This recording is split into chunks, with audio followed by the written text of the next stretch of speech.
Stalin जी, अगर मैं आपसे ये कहूं, कांग्रेस को छोड़ दीजिए, पीडीपी को छोड़ दीजिए, इस देश का नागरिक जानना चाहता है। हाँ जी, ये इस देश के नागरिक का सवाल है जी, तब आपका जवाब। और देश के नागरिक जो है, बिल्कुल देश के नागरिक का जवाब, सवाल जो है उसका जवाब गृह मंत्री ने भी दिया और वहां पर रक्षा मंत्री ने भी दिया। हमारी सेना का वीडियो भी आ गया। उसे वो नागरिक जो है उसे भरोसा है, क्योंकि वो नागरिक जो है उसने देख लिया। सवाल पूछे गए थे सर्जिकल स्ट्राइक पे भी, सवाल पूछे गए थे उस टाइम जब बालकोट भी हुआ था, सवाल हर चीज में पूछे गए और नागरिक ने ठप्पा लगा दिया था 2019 में। बढ़ के वोट दिए थे मोदी जी को, क्योंकि जानते हैं कि मोदी जी की सरकार जो है पीछे नहीं हटती। मोदी जी देश हित के लिए वो सरकार हर चीज करेगी, तो ये नागरिक समझता है। इसीलिए नागरिक में फर्क है, नागरिक के पास अधिकार है वोट का। इनसे सवाल हम पूछते हैं कि आप लोगों की मंशा क्या थी। पहले आप अपने किए कराए पे जवाब दीजिए, तब आप जो है प्रासंगिक हो सकते हैं कि आज सवाल पूछ सके। हमारे साथ तेंजिन है। या तेंजिन, मैं आपसे जानना चाहती हूं, 2020 से 2022 क्या इंडिया ने जो सपोर्ट उस मिनट गाना किया था, जो गलवान का इमीडिएट आफ्टरमाथ था, उसके बाद क्या इंडिया ने जो वॉलेट से जवाब था वो बंद कर दिया? क्योंकि खैर वो डेटा में भी दिखाई देता है कि हम खरीदते ज्यादा हैं उनसे और बेचते कम हैं। यह सही बात है कि गलवान के बाद इंडिया ने जो चाइना से सामग्री जो लेना शुरू कर दिया, वो बहुत ही बड़ा मात्रा में शुरू कर दिया। तो सरकार और इंडियन आर्मी हमेशा सशक्त रहे हैं और तैयार हैं। लेकिन अगर हम चीन के बारे में बात करें तो मीडिया कुछ ऐसा है, जो भी वहां कोई बॉर्डर में झड़प होता है, कोई झगड़ा होता है, तो उसके बाद ये बात जो है उलझना शुरू कर देता है।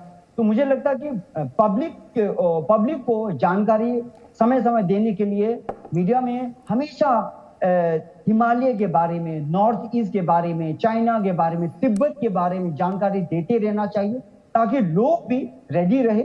और आज तो हमें यह पता चला कि चाइना और इंडिया के बीच में ट्रेड डेफिसिट जो है $100 बिलियन हो गए हैं।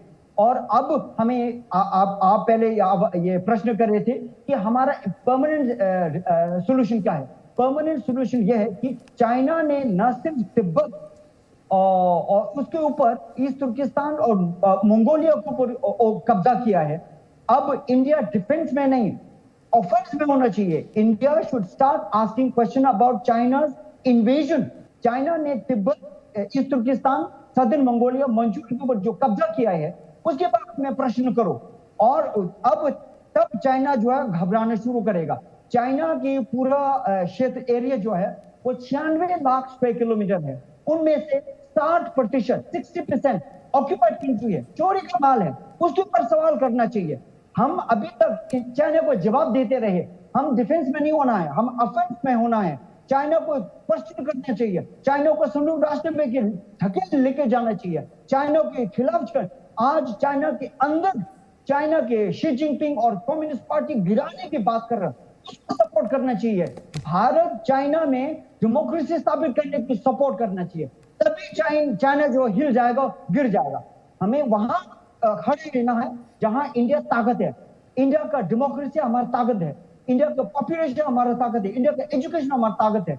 चीन में मतभेद हो रहे हैं, शी जिनपिंग के खिलाफ उंगली कर रहे हैं, और आज चाइना पूरे विश्व में आइसोलेट हो रहे हैं। यूरोप, अमेरिका नहीं चाहते कि चाइना का ताकत बढ़ती जाए, तो वो सब इंडिया के साथ खड़े रहना चाहिए। ठीक है सर। इसीलिए चाइना से ट्रेड जो है अभी का अभी बंद कर देना चाहिए। जो लोग समझ नहीं सकते हैं वो मेरी बात नहीं समझ सकते। आप समझाइए, नहीं मुद्दे पर बात कीजिए, समझाइए। अभी तक इंपोर्ट बंद नहीं हुआ, अभी तक कोई भी इंपोर्ट बंद नहीं हुआ, और बेशरम लोग चाइना के सामान को इस्तेमाल भी कर रहे हैं। और बेशरम लोग इस चक्कर में है कि कैसे सरकार को बचाया जाए। देश बचाने की कोई बात नहीं कर रहा है, सीमा बचाने की बात नहीं कर रहा है, कैसे मोदी जी की हिफाजत कर ली जाए, कैसे रक्षा मंत्री जी की और कैसे बीजेपी की कर ली जाए। देश के बारे में कोई नहीं सोच रहा है। एक बार भी अगर आप संसद में इतने नारे आप लोग लगवाते हैं, एक बार सब मिलकर लगाइए, चीन मुर्दाबाद, लगाइए चीन मुर्दाबाद का नारा, हम सब साथ लगाएंगे। 17,000 फीट की ऊंचाई पर चलकर आ गया, ये तो कहिए कि शुक्रिया उन हमारे जाबाज सिपाहियों का कि जिन्होंने वहां पर उनको वापस खदेड़ दिया। एनएसए साहब क्या कर रहे हैं, भारत के रक्षा मंत्री जी क्या कर रहे हैं, प्रधानमंत्री जी क्या कर रहे हैं? 3 दिन तक छुपाए रहिए आप। 2 न्यूज़पेपर अगर ना होते तो किसी को मालूम भी ना पड़ता। सुबनसिरी में पूरा का पूरा गांव बना लिया, हमारी जमीन में घुसकर घर बना रहा है, हमारी जमीन में घुसकर रेलवे लाइन बना रहा है, सड़कें बना रहा है, घर बना रहा है, बंकर बना रहा है। ये देश के लिए ये आप देश सवाल पूछ रहा है। पेंगडांग सू में जितनी आजादी से हमारी फौज पहरा देती थी उस पे रोक लगा दी उसने। यहां बैठकर आप लोग, ये तो शुक्र है कि हमारे सैनिक और हमारे देश की फौज दुनिया की नंबर 1 फौज है, बेहतरीन फौजी हमारे हैं कि जिनकी वजह से आज हमारी सीमाएं सुरक्षित है। सरकार ने तो काम लगा दिया। आपकी दिक्कत क्या है ना, एक लाइन में बोलते हैं हम अपनी फौज का बहुत सम्मान करते हैं, दूसरी लाइन में बोलते हैं हमारे फौजी वहां पे पहरा नहीं दे पा रहे अब पहले के जैसे।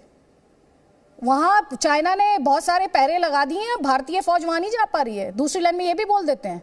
चलिए आप ये बताइए, जो आपने क्लेम किया है इसका आधार क्या है? इंडियन आर्मी ने आपसे कहा है, कोई स्टेटमेंट है इंडियन आर्मी का आपके पास? सरकार का स्टेटमेंट तो मैं आपसे बात ही नहीं कर रही, इंडियन आर्मी की बात कीजिए। अब इंडियन आर्मी की बात कीजिए। 1000 किलोमीटर तक कब्जा कर लिया। हाँ ठीक है, इंडियन आर्मी ने कहा आपसे, इंडियन आर्मी ने कहा 1000 किलोमीटर तक। आपके इस दावे का आधार इंडियन आर्मी है, कौन है? हमारे राष्ट्रीय अध्यक्ष असद ओवैसी साहब खुलकर बोल रहे हैं। अरे आपके अध्यक्ष क्या बोल रहे हैं? मैं यहाँ पर अब आपको एतराज करना है तो करिए, वहां पर दावे का आधार बताइए ना, दावे का आधार बताइए।